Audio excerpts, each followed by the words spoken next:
Thank you.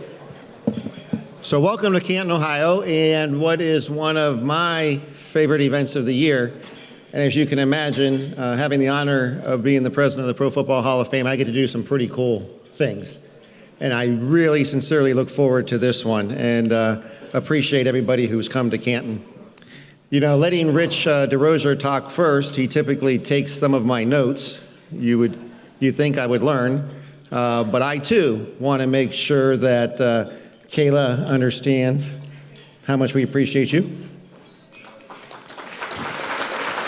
And then I don't want to forget Rich either, because Rich puts a lot of time, him and his team put a lot of time in this, so Rich DeRozier, thank you too.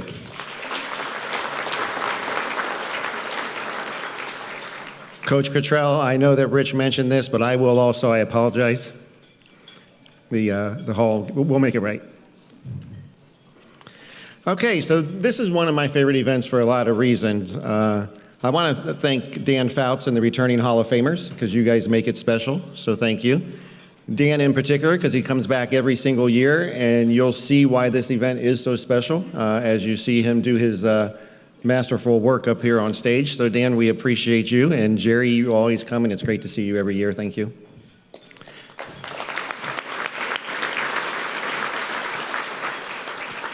The Hall is very honored to recognize these unsung honorees who work tirelessly throughout the year. And you know, this is only the 5th year of this, and I think that in the 63 maybe years of the Hall, it took us a long time to figure out there's a lot more people that make this game so special. So we're proud that we finally figured it all out, and that we do get a chance to honor all the great folks that we're honoring today. You know, one of the reasons this is so special, and I think you guys have probably seen it last night and today, is the camaraderie that happens in this room. It's just kind of incredible, and the true love that everybody has for each other and respect. You know, it just abounds all throughout this event, and it's always such a heartwarming thing. So thank you all for being part of this, making it such a special occasion.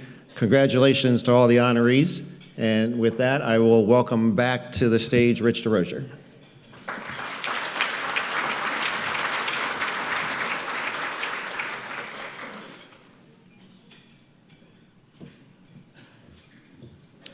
First award that we want to present today is the Dave Boss Award for the 2025 NFL Season Photograph of the Year. It's November 9th, 2025. The 49ers are getting beat pretty soundly at Levi Stadium against the Rams late in the game, but the 49ers are down in the red zone. And as any good player or professional would be in whatever their endeavor is, photographer on duty for that game is paying particular attention, because you just never know. You never know when you might capture something truly special. So, and the film and video guys in the room here are gonna love the fact that he took his Sony, free plug for Sony, took his Sony camera that could tilt up, laid it by the goal line, and waited to see what might happen. And he saw George Kittle catch a pass out in the flat, turn upfield, and extend, and as you can see in the program, lay out for the end zone. And he just got it because someone else saw this happening and started running in, and that little black smudge in the bottom right corner, another millisecond, and this award-winning photograph goes away. But the judges talked about the beauty, the grace, the athleticism, the tongue hanging out, all of the things that make this special, and all of the things that the great photographers around the league capture year in and year out. And I get to be a fly on the wall when the judges go through all these pictures. 1,300 submissions this year, kind of about our usual number each year. And they deemed this the best. I mean, just even little things. How convenient that the NFL logo is pointing right at the camera. Person who took that photo is named Kyle Terada. Kyle is a relatively young person in his profession who is starting his family. And The second child that he and his wife introduced to their family was born about 2 weeks ago. And he said, I said, don't. We'll send you your award. We'll send you a tape of this program. I said, don't leave your wife at home with 2 kids under 2 years old coming from the Bay Area. I don't want that on my conscience. So I thought maybe you'd like to see a few words from Kyle. We offered him the opportunity to send in his acceptance. Hello, everyone. Unfortunately, I cannot be there with you tonight as my wife and I welcomed our second child in the beginning of June. However, I would like to extend my appreciation and thanks to the Pro Football Hall of Fame, Rich, and the judges for awarding me the Dave Boss Award of Excellence. Thank you to George Kittle for helping make this image. I would also like to thank Imagine Images, my mentors, and friends for all the guidance and support. A big thank you goes to Sony for building top-of-the-line camera equipment that I can rely on to take risks and produce award-winning images. Furthermore, I would like to thank my entire family for their love and support, especially my wife Melissa for supporting a career that I am passionate about. I love you. Thank you again for this award.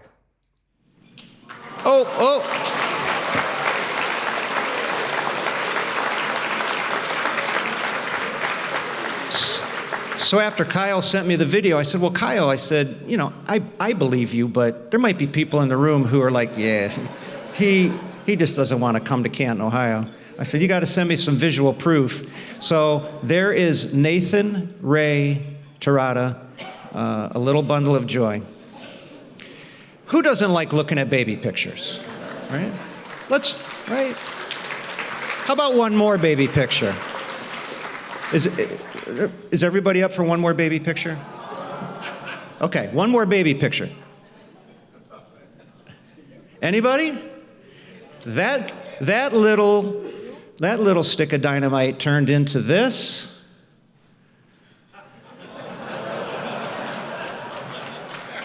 Who turned into this? There he is.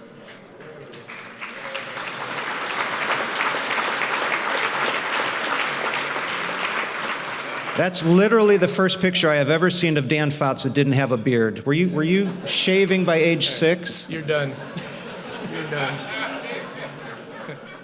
43,000 passing yards, 254 touchdowns. I said you're done. Class of 1993. Dan Fouts.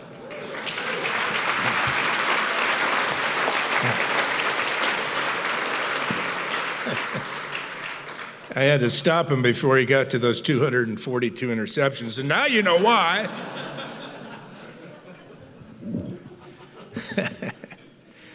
Jerry, I'm going to get you for that baby picture.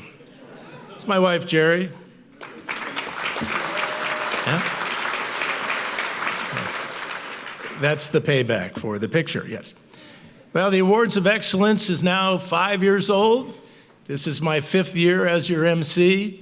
And I guess that makes it one for the thumb. But in my case, as my friend Kenny Stabler once said to me, well, Mr. Never Been to the Big One. I guess I don't have a one for the thumb or one for the, well, I do have that middle fingers for Kenny, but. Well, we're back in the Doubletree Ballroom for our 2nd year, and we are busting at the seams here. This year's event is a distinct Buffalo and Green Bay feel to it, doesn't it? Several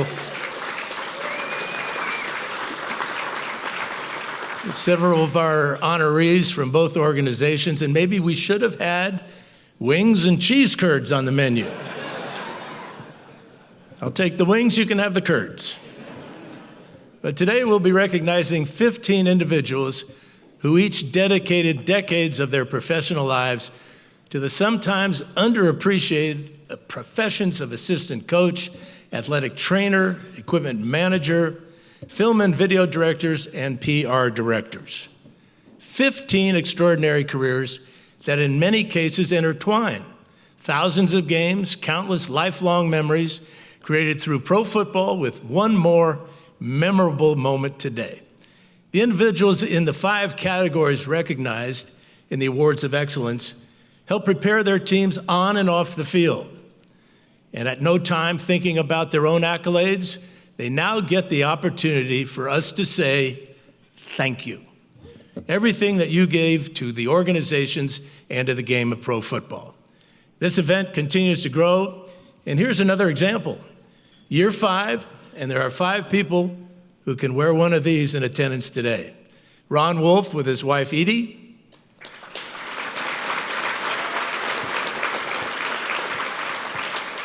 Coach Dick Vermeil,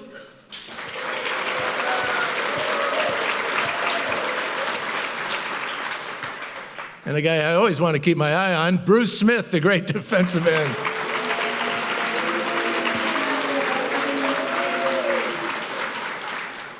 He's smiling, right? Yeah. Just let me know if he gets any closer. And Leroy Butler, who attended last night's reception with his wife, Genesis.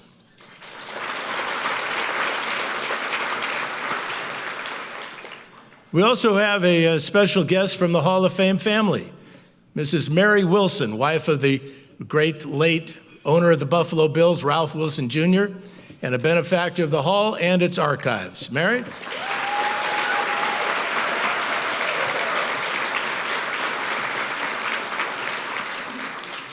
And there are several past recipients of the award that are here today, and if you can, please stand up and take a bow.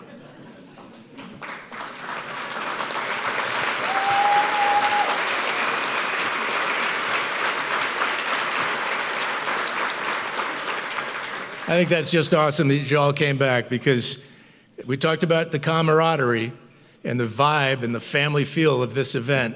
This is like no other, and I'm including even our own enshrinement ceremonies. This event here is right up there at the top.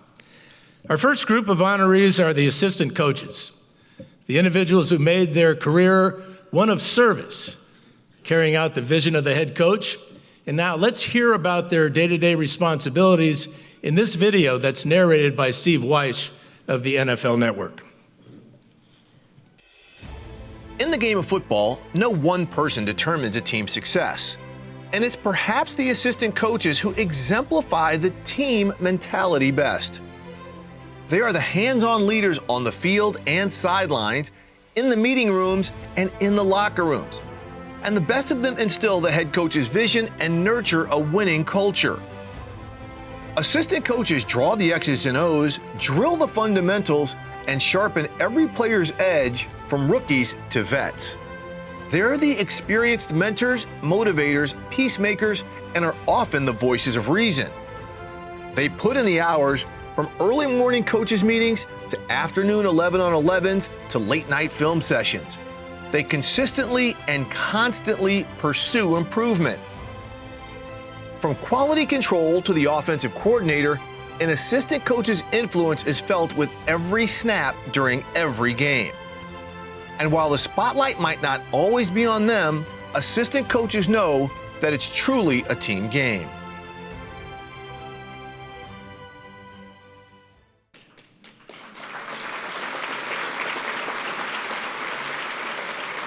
And now let's meet our 3 honorees. The first of our honorees is Ted Cottrell. Ted spent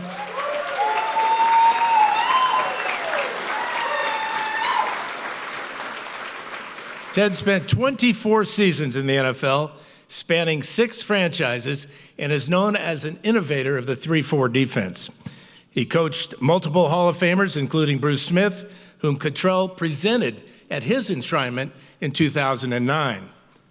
Hired by Hall of Fame head coach Marv Levy as Kansas City's linebackers coach as his first NFL job, and he went on to become a defensive coordinator for the Bills, again, the New York Jets, Minnesota Vikings, and remember the old San Diego Chargers. Ladies and gentlemen, Ted Cottrell.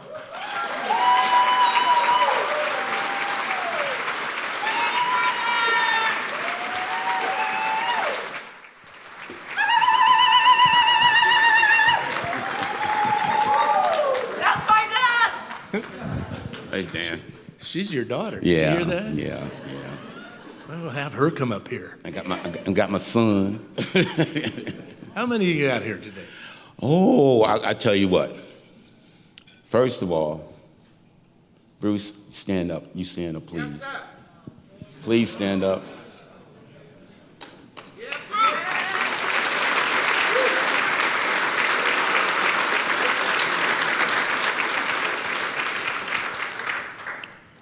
and my wife, Kathleen, my kids, and all the rest of my family. Stand up, stand up, stand up. Come here. And all my friends, all my friends, all my friends, all my friends. Come on. We're going to do this right. Anything else you got to say? No, Dan. How about when you presented Bruce? What was so special about that moment for you as his coach? Well, it was one of the top moments in my life. Not only presenting probably the best, he is the best player ever coached, but he and I, the relationship that he and I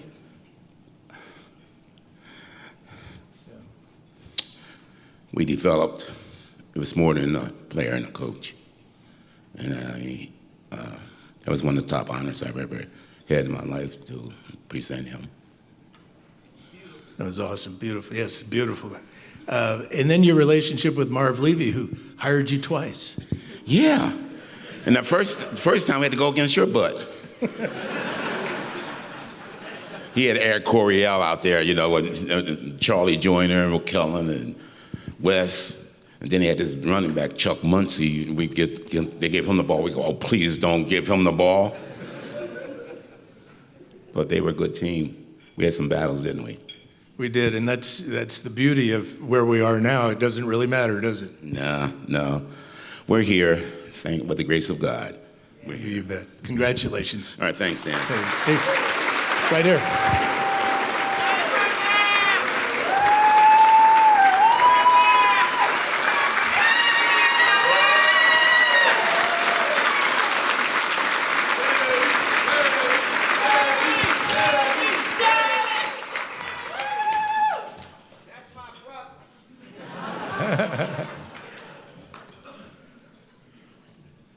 Our second honoree is Bob McKittrick, who's represented today by his son, Ladd McKittrick. Before his coaching career, Bob served as an officer in the U.S. Marine Corps for 3 years. He is a 5-time Super Bowl champion with the 49ers. The Bob McKittrick Award is given annually, and it honors 49ers offensive linemen, the position group he coached in the NFL for nearly 30 years. One of 4 coaches of the 49ers on all 5 49er championship winning teams. And they won 13 NFC West divisions. Ladd McKittrick.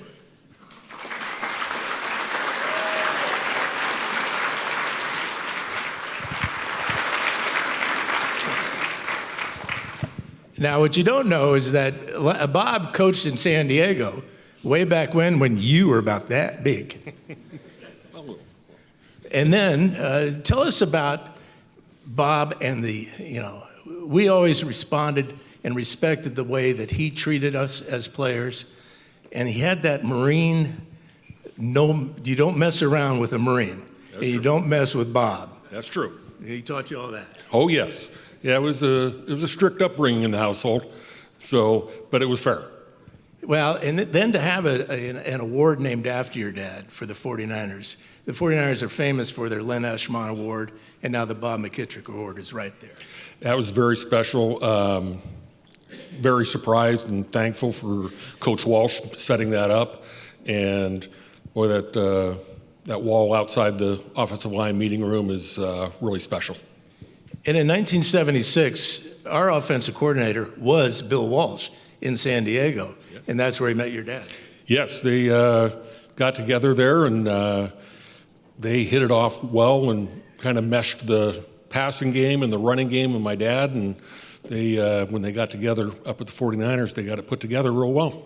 And he's got one for the thumb, too, doesn't he? He does. Yeah. He does. Well, congratulations. Thank you very much, Dan.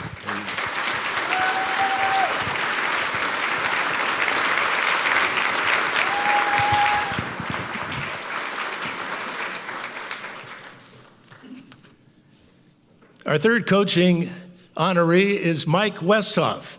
Mike's NFL career spanned 33 seasons and with five NFL franchises.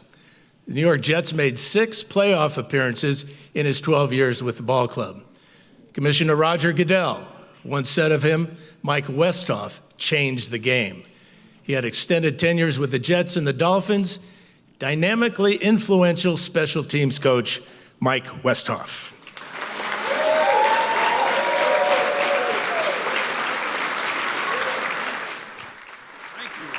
Thank you. Thank you. So, One thing real quick, if I'd known I was going to be this close to Bruce Smith, I'd have had to bring Richmond Webb with me to kind of help me a little bit, because that was the only way I could have any chance.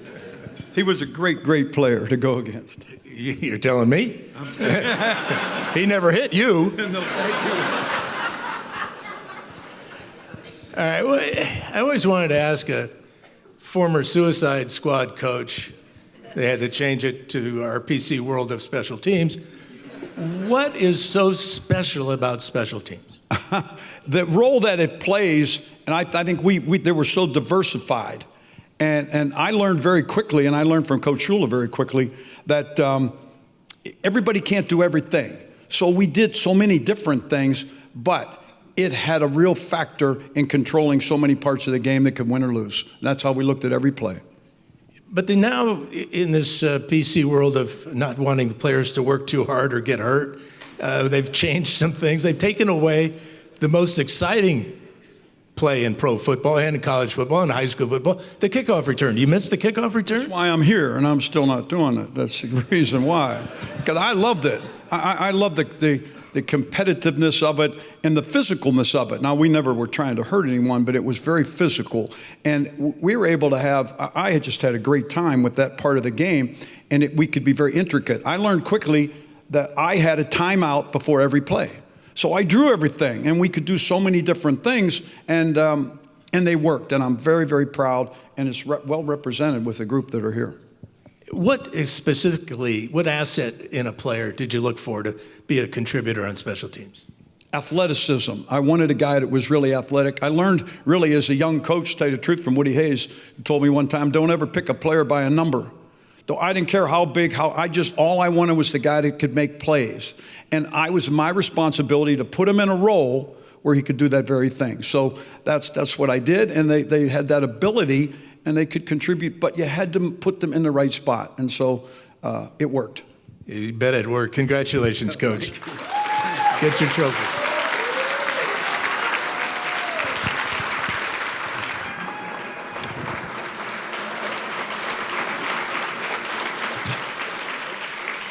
Let's hear it one more time for Ted Cottrell, Ladd and Bob McKittrick, and Coach Mike Westhoff.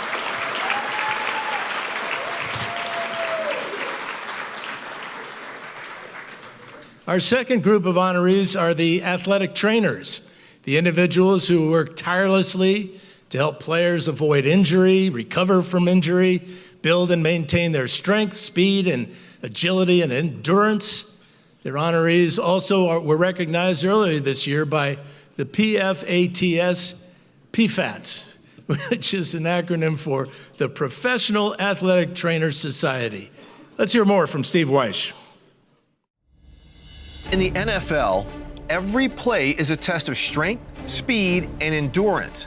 And tasked with keeping players healthy and safe are a unique group of trusted experts, the athletic trainers. These dedicated men and women are adept at injury prevention, treatment, and recovery. From the training room to the sidelines, athletic trainers are always ready. Whether taping an ankle, stretching a player's hamstring, or monitoring hydration, the player's health is always their top concern.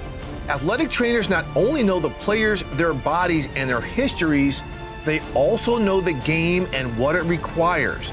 This body of knowledge enables them to deal with injuries of all sizes, types, and levels of seriousness. Athletic trainers' care goes beyond physical treatment. They provide support, stability, and perhaps most importantly, they can instill confidence in a player when he needs it most. Our first honoree is the late Eddie Abe Abramowski. represented today by his daughter, Sophie. Sophie, come on up.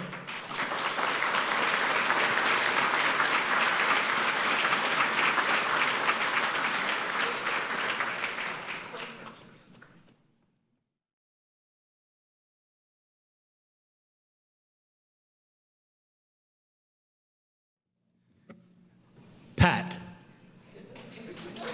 wife of Eddie. Well, Abe served as the Bills' head athletic trainer for 36 seasons and a foundational figure in the franchise history, as you were, Pat, too. I know you were. Obviously. They both played an integral part in ensuring the team's health throughout their league record 4 consecutive Super Bowl appearances.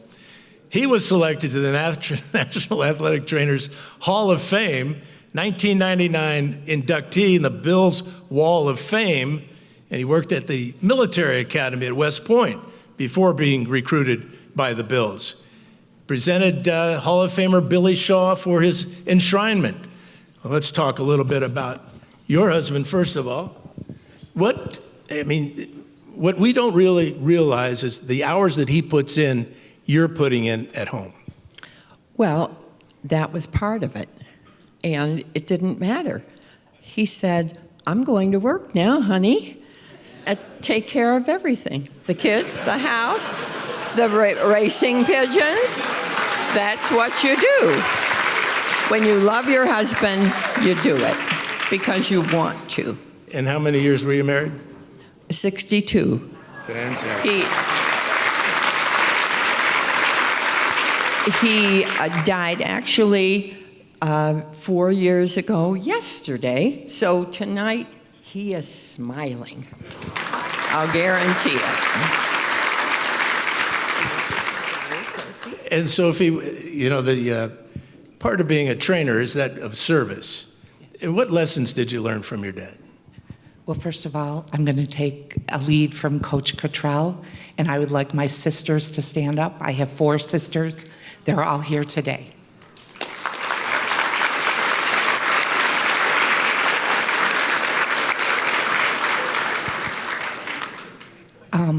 I think my father's, he had lots of organizations that he took care of, but the service to his players was his most important thing. He always said he only had 5 daughters, but he had thousands of sons.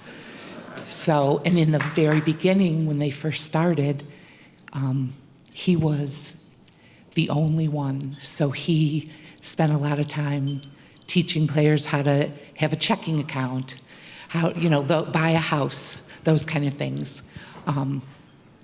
As the years went by, obviously, those things got less and less. But I think that was the most important thing, was service to the players. That's awesome. Congratulations to both of you. Thank you. Let's get your trophy here. Sophie, you carry that? Thank you. Yep. Thank you so much. Okay. Careful.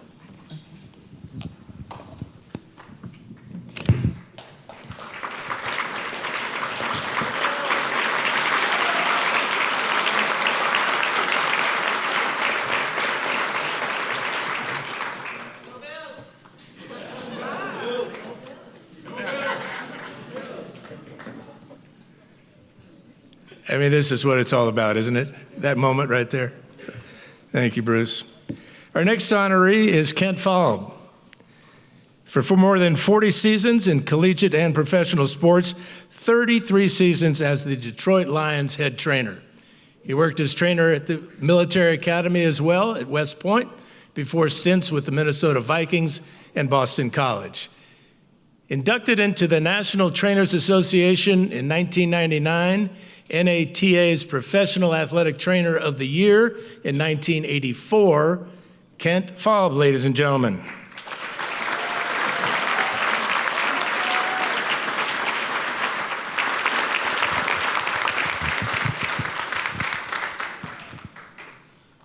Kent, how you doing? Good. So West Point, Tell us the biggest difference between you working there and then in the NFL. Well, you have to understand, I was an intern at West Point, and I didn't know what I was doing. I started out mopping floors. So I've come full circle here. But the academy is different. That's different than the NFL. That's highly disciplined. Calm down, Bruce. Calm down. I'll take care of this. What do you mean by that? Oh, I think we know what you mean. Let me ask Bruce something. Okay, first of all, sir, congratulations on being inducted into the Hall of Fame. But I have one question for you. Did you ever in your career tackle Barry Sanders? Oh, you did. I saw you miss in 1991.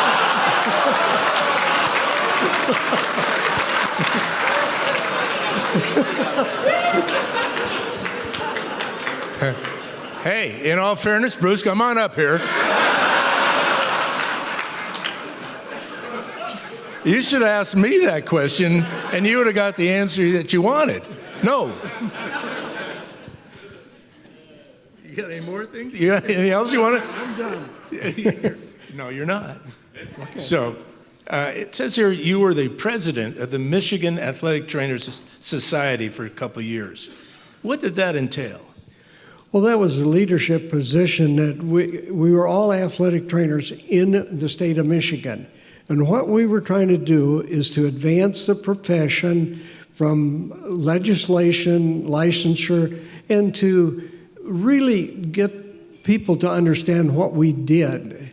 And do you want your son and daughter playing sports without somebody there to take care of them? We've tried to promote that. Well, that's awesome. Now, I want you to take your trophy and run past Bruce Smith. Congratulations. Thank you, Dan. Pleasure meeting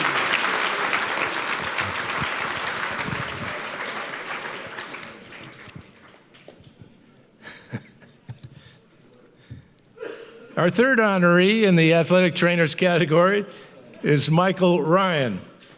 Super Bowl champion with the New York Giants and former head athletic trainer of the Jaguars. He has more than 30 years of experience in the NFL, and he's currently gone over to the dark side of media. He's a current sports medicine analyst, or as I used to like to call it, analyst, for NBC Sports. You can pronounce words differently, come on. I've been called worse. He's president of the Pro Football Athletic Trainers Society Research and Education Foundation from 1999 to 2014. He's also chairman of the NFL Collegiate Athletic Trainers Committee. Ladies and gentlemen, Michael Ryan.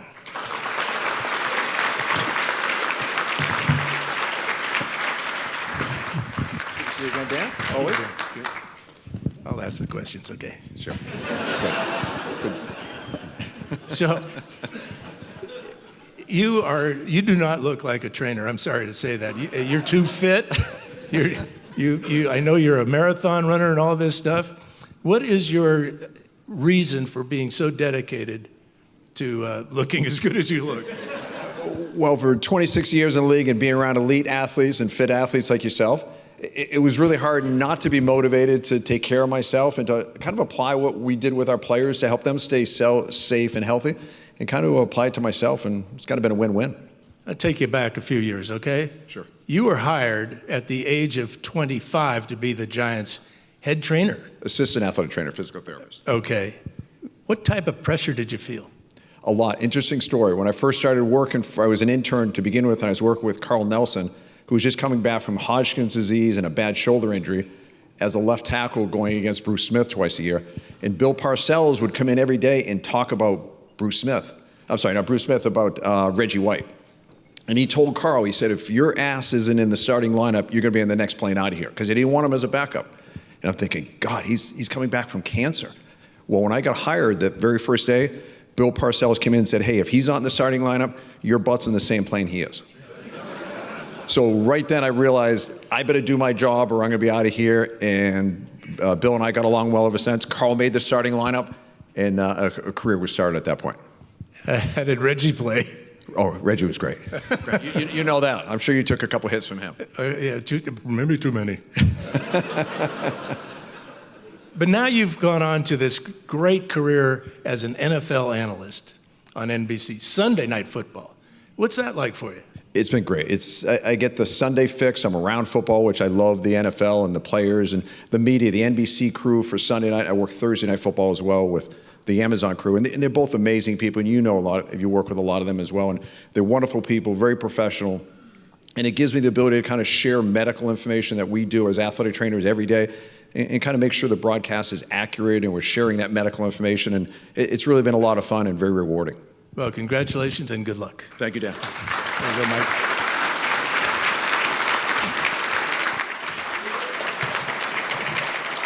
One more time for our trainers. Eddie Abramowski, Ken Falb, and Mike Ryan.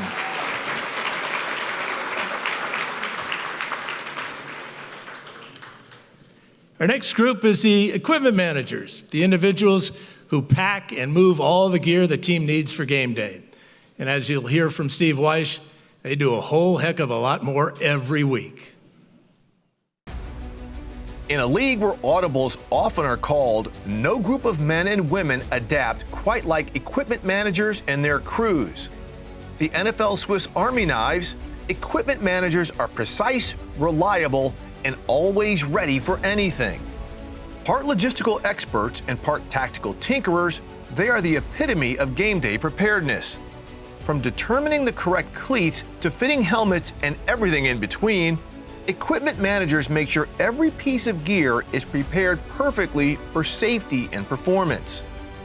Typically the first to arrive and the last to leave the facility, equipment managers need to be one step ahead when it comes to planning, packing, and shipping gear across the country, and ever more often, across an ocean.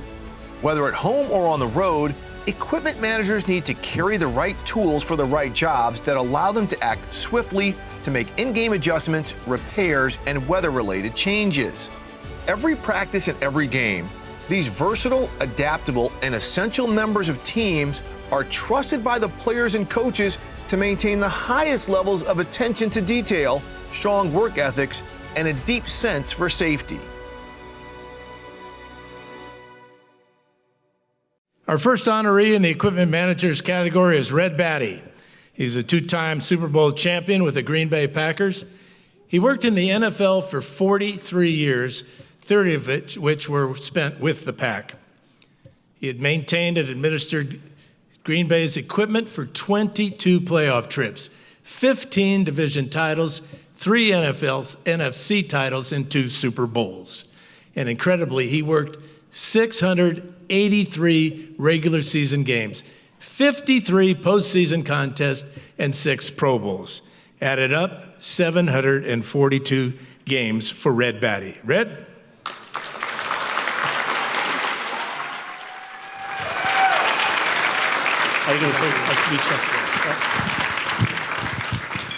So, you and I have something in common.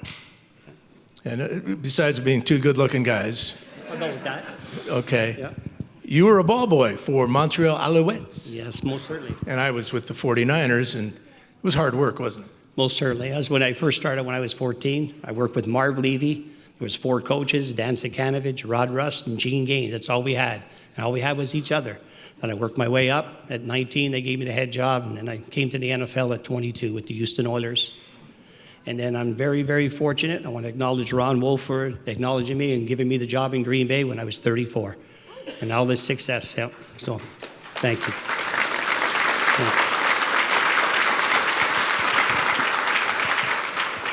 Now, being in Green Bay, you have a lot of challenges with the weather. Yeah. We didn't have that problem in San Diego. We wore shorts a lot, and, you know. But tell me about some of those challenges. It's the beauty of the game. It keeps you locked in. The players depend on you, and there's a lot of responsibility. But when you're successful preparing the players, they play at their best, and at the end of the game, everything's right, and you're just a small part of that win. And the wins add up to championships and Super Bowls.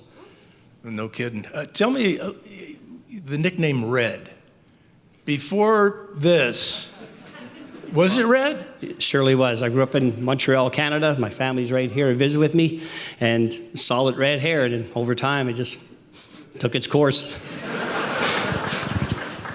Congratulations, Red. Yeah, thank you very much.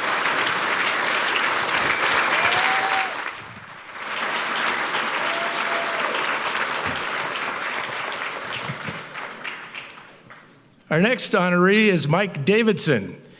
He worked with 6 different head coaches and 23 future Hall of Famers. He established a certification committee within the Athletic Equipment Managers Association, contributing author to First Equipment Managers Certification Manual.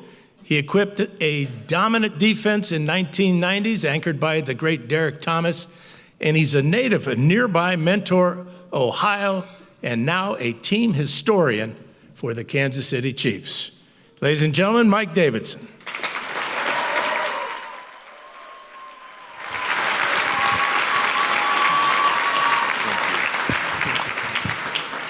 You're looking very dapper for a historian. It's due back Monday by 5. I just run them.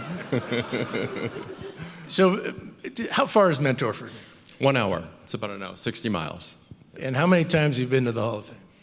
Oh gosh, probably 10, 12 at least. And then I remember coming here in junior high back when it opened in the, 1963 was when the building opened. I remember coming here just shortly after that. It was a field trip from when we were little guys, yeah. And now your name is going to be there. Yeah, how about that, huh? Pretty cool, huh? Yeah, I know, it's all right. Well, that's some history there.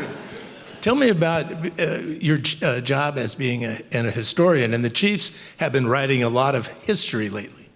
Yeah, so Lamar Hunt, who founded the American Football League after he tried to get a team in the NFL and couldn't do it, he started a new football league. And so being able to preserve his history and his legacy for what he meant to not only the new football league that he founded, but the National Football League and what he meant to professional football as we know it today, it's an honor. And I tell you what, Lamar was a wonderful human being, very kind, very humble. And one thing I will tell you too, Dan, standing here, this and all the honorees, congratulations to them, and Red will attest to this, and Hojo over here from Buffalo will attest to this.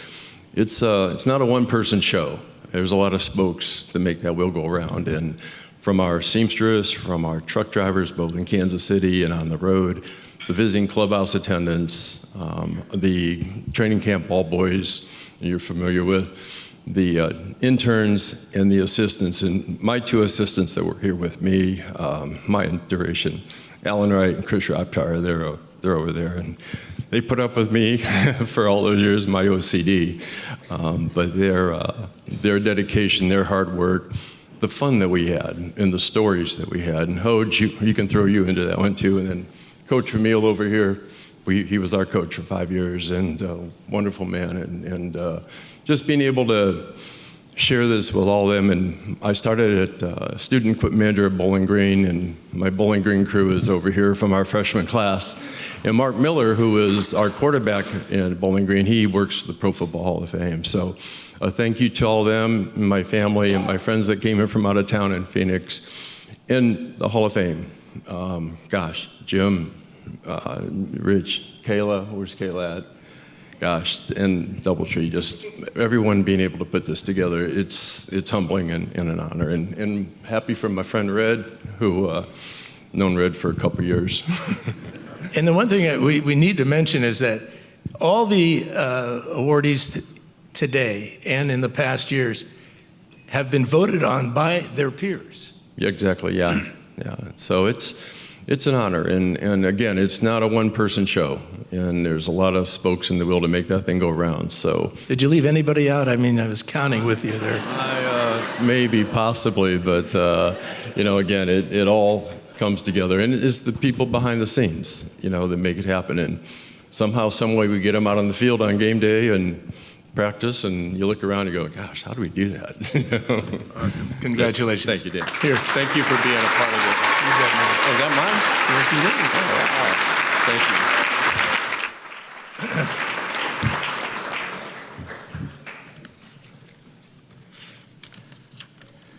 Our third honoree is Jack Knoll, who's represented today by his daughter Nancy. Three-decade tenure with the Green Bay Packers. He worked with Hall of Fame players Bart Starr and Forrest Gregg, who eventually became head coaches of the Green Bay Packers. He began his tenure working with his brother Bob, a previous honoree in this category, for longtime Packer equipment manager GE Dad Brasher. Brought homemade lunches that his wife made for the players and staffs to eat on their way home, and once helped clear the field of a pesky pheasant there at Lambeau Field, and attended on the visitor sideline where he was stealing all those signals. Anyway, ladies and gentlemen, Jack Knoll's daughter, Nancy.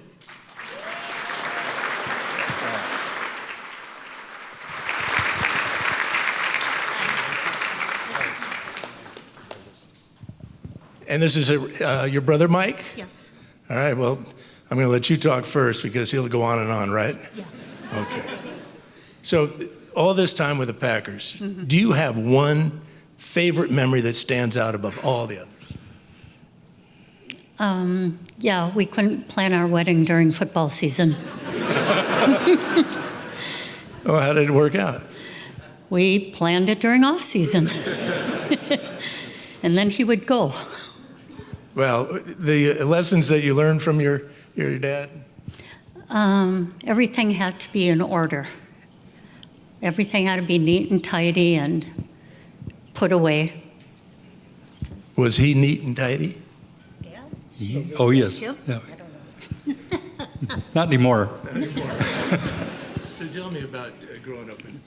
Well, I started with my dad working in the locker room in the field when Lombardi was there. But we were taught to do whatever we could with all the teams so my dad could take care of the equipment managers, the coaches, the staff. So we did our job so he could do his.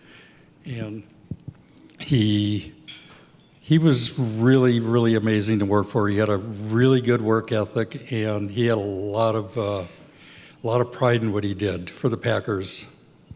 So tell me about this pheasant that was on the field. Do you remember this story? I mean, yeah. Green Bay lore, huh? No, it was true because somebody in the stands let a pheasant go, and it was running across the field. There's a photo of it, and my dad ran across the field, tracked it down, caught it, took it to the wildlife sanctuary after the game. So it was a true story, and there's a photo of it. Didn't make the dinner plate, huh?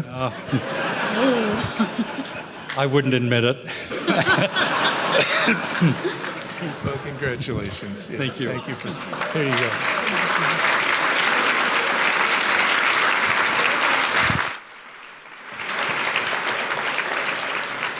One more time for the trainers. Ken Faub, Abe, and Mike Ryan. And our equipment managers, Red Batty, Mike Davidson, and Jack Knoll. Congratulations, everyone.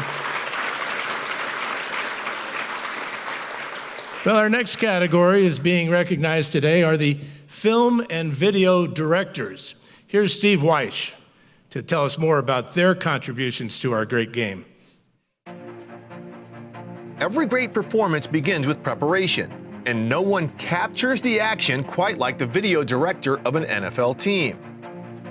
Part technician, part storyteller, these pros record every practice, every game, and capture every angle to help coaches and players study, plan, and improve.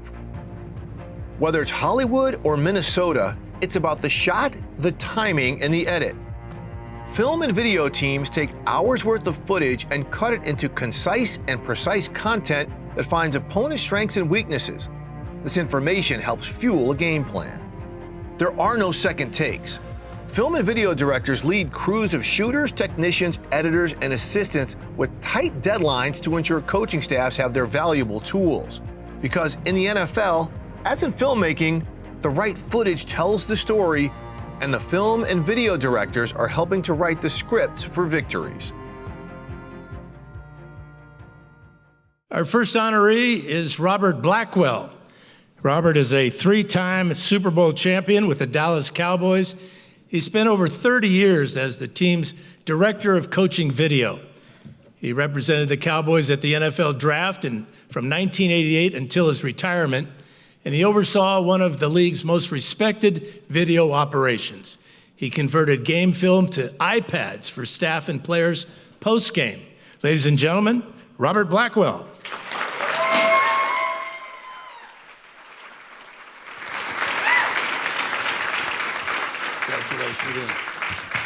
So, Robert, working with the Cowboys, America's team and all that, right?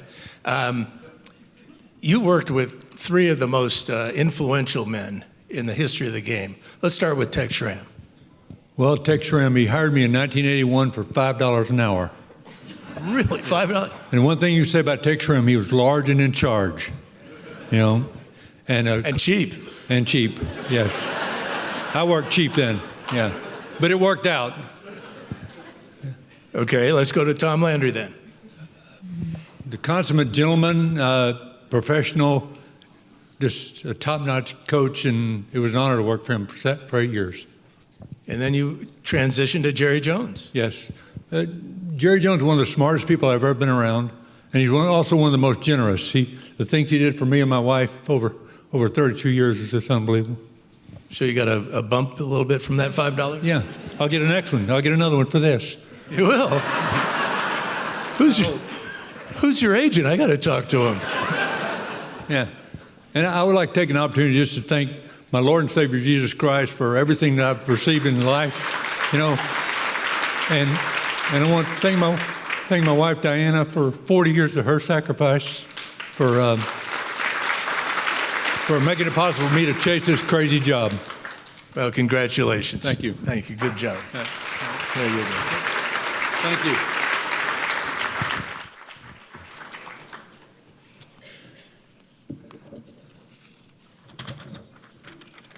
Our next honoree is the late Nate Fine. He worked for the Washington franchise for 51 years, and he missed only one game in his entire career, and that was to get married to his wife, Rita.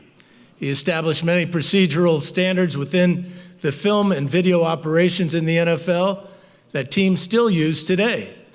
He was awarded a game ball for the 1988 NFC Championship game, and he worked extensively to document the franchise's history during the successes of Hall of Fame coaches Vince Lombardi, George Allen, and Joe Gibbs. And since no one is here for the Fine family because of the recent death of Nate's son, Paul, Nate's grandson, Sean, sent this note to the Hall of Fame that I will read for you. I cannot express what an honor it is for my family and me as a third-generation cinematographer to have a grandfather recognized with this award. He was an incredible visionary, and it pains me that I cannot be there in person to honor him and my father, who spent so much time working by his side. Thank you so much for honoring his legacy this way. Thank you so much for this incredible honor. Sean Fine.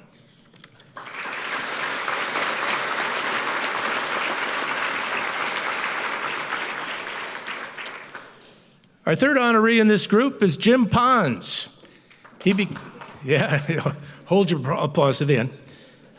He became the Jets' video and film director position since 1975. Now, before that, if you look up his name in Wikipedia, it doesn't mention any of that. It mentions the fact that he was a musician. And oh, what a musician he was. Played the bass guitar for multiple bands, including the Turtles in the 1960s and the 1970s. He played for the Leaves. He played for Frank Zappa and Mothers of Invention. Oh, and yes, he was an outstanding author. And you can pick up his book on Amazon, I believe. Isn't that right, Nate? I mean, Jimmy. And I love the name Pons because It's so easy. Like with Fouts, you always add an I or a Y to the end, so it's Foutsy. But in his case, Pons, you add an I to it, and it's a scheme. Come on, Ponzi.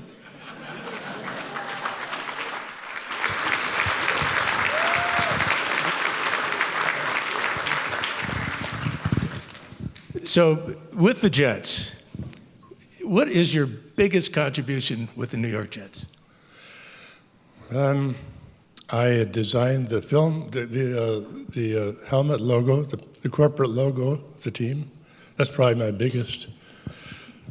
And I did 27 years in the film department. How did you get the job? How did you get started? Well, I started out as an office boy, actually, part-time, mailing Joe Namath posters and buying the lunch for the owner. And I got a promotion to assistant equipment manager at one point, and then I started working with the coaches. And Weeb Eubank called me in one day and said, "I heard you came from Hollywood, and I'm going to start a film department. Would you like to run it?" And I said, "Yeah, I think so. I'd like to." I had never done any film work at all, but I hadn't played a guitar until I started my first band either. So I said, "Okay, sure, I'll do it." And he hired me. He said, "You're going to run it." Well, there was no film department at the Jets. They filmed there was a company in Manhattan that shot the games, delivered the films on Wednesday. And Weeb said, "We got to have them faster than that." So he put me in charge of it, and I learned how to do it. And all right, enough about the football stuff. Tell me about Frank Zappa. Frank was a wonderful guy, very patriotic, very conservative, a lot more so than people think. A genius musician, very difficult. He wrote very difficult parts for my bass, and I had to have the piano player. I can't read music, so I had to have the piano player play it so I could hear it, and then I would play it. And if I didn't play it the way he wanted it played, he could be very difficult. But it was a great experience, and traveled the world with him, and tremendous fun. Are there any similarities in the leadership style of Frank Zappa and Weeb Eubank? I don't think much. There's the only thing I can think of that's similar is they were both born in the United States. Yeah, they were both geniuses. There you go. I think that's what I was fishing for. Well, congratulations. And isn't it great that we can all be here together? Very happy together. Very happy together. Congratulations. Thank you. There you go. Thanks very much. We're going to jog back a little bit and want to talk a little bit about Nate Fine and these fine gentlemen, past and present recipients. I've got a few words to say about the fine man. Knowing that nobody in his family could come, we wanted to come up here out of respect for Nate and what he did for us and paving the way, laying the foundation for all of us to have the great careers we did. So thank you, Nate. Appreciate everything that he did for all of us. Yes.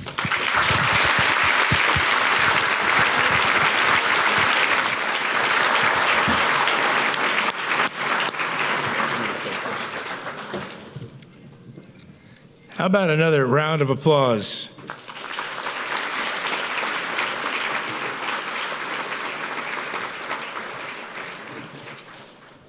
Our final group of award recipients today are the promoters and protectors of the NFL and its member clubs. As Steve Weiss tells us, they are the game's diplomats. In the fast-paced world of the National Football League, behind every headline, there's a dedicated team of public relations directors working tirelessly to help craft the stories of the country's most popular game. These PR pros masterfully balance strategy, speed, and oftentimes diplomacy, whether in the league office or within its 32-member clubs. On any given day, they're writing news releases, coordinating interviews, managing media access, and navigating breaking news. While they're shaping narratives, they maintain crucial credibility and trust, carrying out their duties to publicize, promote, and protect. Whether it's training camp or the post-game news conference at the Super Bowl, it's the PR staffs whose determined efforts keep communications clear, accurate, and professional. They are the calm during the chaos, the heartbeat of the headlines, and the trusted voices of the game.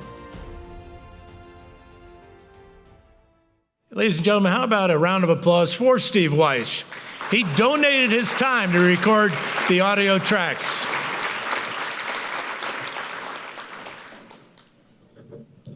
And how about the production team from Hoover High School? That, with the Hall of Fame production staff, is making this show available on YouTube in the next day or so as they work on some magic in post-production. Working on their magic in post-production usually means cleaning my messes up.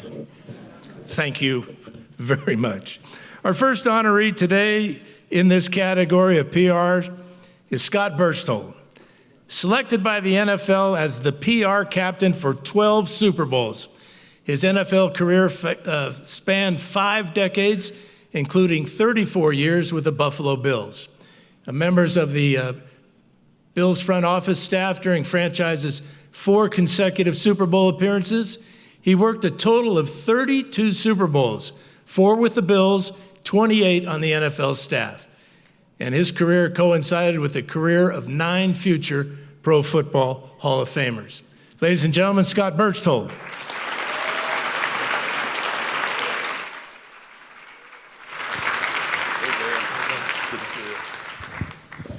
5 years with the Pack, Right. with the legendary Lee Remmel. Yes. And then 34 years with the Bills, some of that with the also legendary, so he says, Bud Thalman.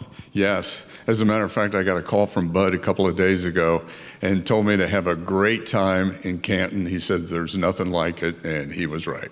Well, he's an award winner, and he should know. But what you go from Green Bay to Buffalo. Right. You don't like sunny, warm weather? Well, I wanted to go to a place where I didn't have to change my wardrobe. So I went from green to blue. So that was the key.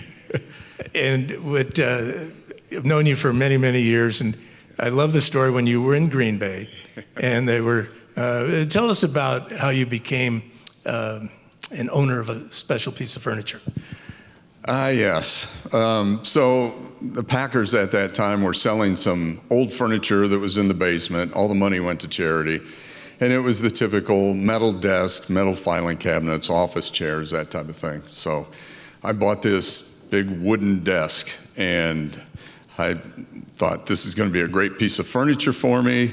I was a young guy at the time, didn't have much furniture, so it took 4 linemen to get it into my apartment. And it was after that that the Packer brass, the big guys, came into my office and told me that I had purchased Coach Lombardi's desk. Dare I ask how much you paid for it? It was an undisclosed amount, yes. Well, it really doesn't matter what you paid for. What's it worth now? I have no idea. You know, I get asked about it a lot, and I've had a lot of people from, I had it in my office in Buffalo for years because so many people wanted to see it. And maybe the best one was John Madden. John Madden came in and wanted to take a look at it, and he just stood there for about 30 seconds and then asked me how much I wanted for it. And I told him, I said, Coach, it's not for sale, but if it ever is, I'll certainly keep you in mind. Yeah. That's a good lie, isn't it? Yeah. So all these Super Bowls, I mean, the challenges are numerous. What was the biggest challenge of working all these Super Bowls? Well, I think because of the popularity of our sport, it was so many media, international media, coming in to cover it. And the NFL office did such a fantastic job of making sure all the media had everything they needed for the week leading up to the game and then certainly the game. But there was such a great staff, so many of us back here today, you know, with the PR guys here. And we all pitched in. The camaraderie, as you can see, with all of us was fantastic. And while it was a lot of work, it was certainly one of the best 2 weeks of the year because we all worked on it together. That's great. Congratulations. Thanks, Dan. Appreciate it.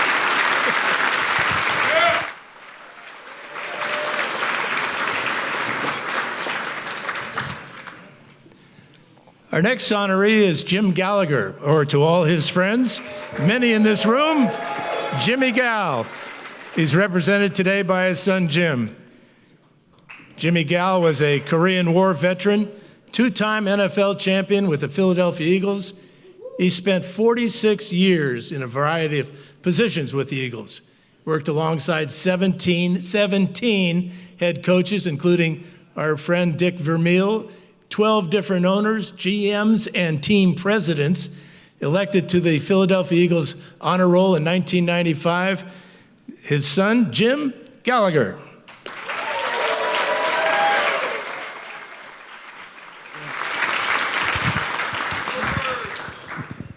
So your dad had this favorite saying, he's a first-round pick. Yes. Tell me about the origins of that. Well, you know, he was married for many years, 50-plus years, so I think it started out with my mother. Goes back to my grandfather, whose name was Joe Donahue, good friend of Commissioner Burt Bell. He worked with the Eagles as well. Brought my mother in as do some secretarial work there. Hired my father in 1949.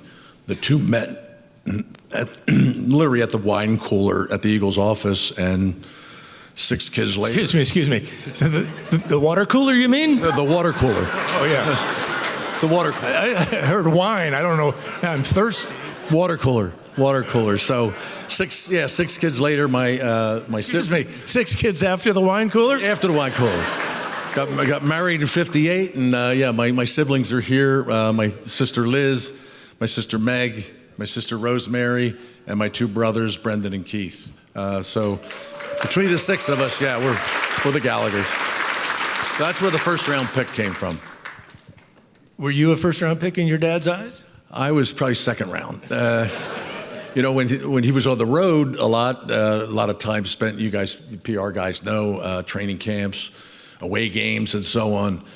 We took advantage of that, and we kind of got our discipline over the phone a lot from him, you know, so I was second round, yeah. Congratulations, Jim. Thank you very much.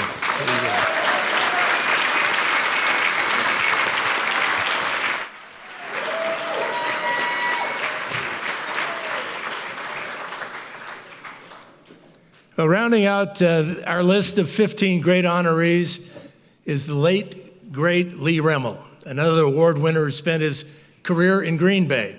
He's represented by his nephew, Randolph, who told a member of the Hall of Fame staff he cut his hair for the first time in 10 years just for this occasion. Lee was a 62-year veteran working alongside and for the Green Bay Packers. He represented the Green Bay Press-Gazette at the first 8 Super Bowls. In 1996, Remmel's Green Bay Packer Hall of Fame inductee. He wrote about the Packers during both the Curly Lambeau and Vince Lombardi years in his first career as a journalist. You talk about a human walking historian, Lee Remmel.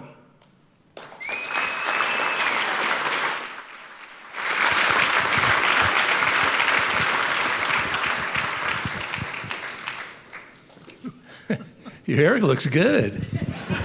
Just to set the record straight on that, that was the first professional haircut I'd had in 10 years. My wife has been civilizing me periodically for the last 20, just so you know. I'm going to talk to Sue. So tell me a little bit about Lee and your uncle and the great stories that he had. Tremendously extraordinary human being. He remembered things. He had a phenomenal photographic memory. He would talk in the 1980s about particular games with particular plays in 1949. And I don't think he had an enemy in the world. When I read his eulogy after he had passed in 15, there were bouquets from a dozen different NFL teams and a marvelous spray from the NFL head office. I don't think he had an enemy in the world. He He was very witty. He was thoughtful and a deeply responsible human being with a great sense of humor. You can't get enough of that kind of guy. Next question. Oh, I got a bunch of questions for you. I can make something up if I need to. Okay, how about his favorite Packers story that he liked to tell all the kids? I'm not exactly sure.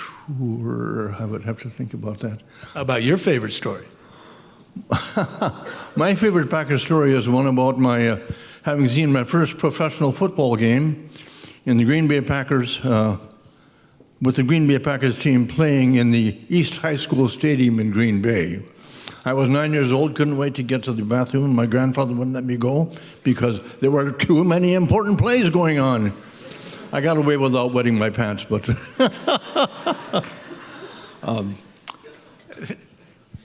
I just had a very, very great many great stories about Lee, and they'll appear in a book that I'll be writing one of these days. He was one of a kind. Congratulations. Thank you very kindly. There you go, Randall. Thank you, thank you, thank you.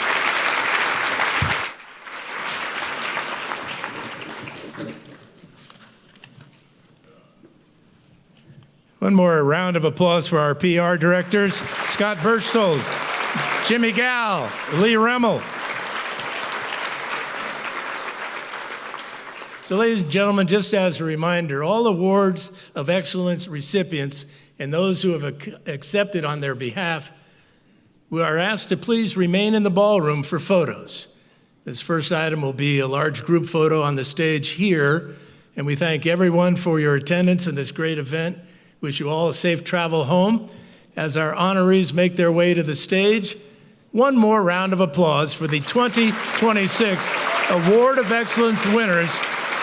Thank you.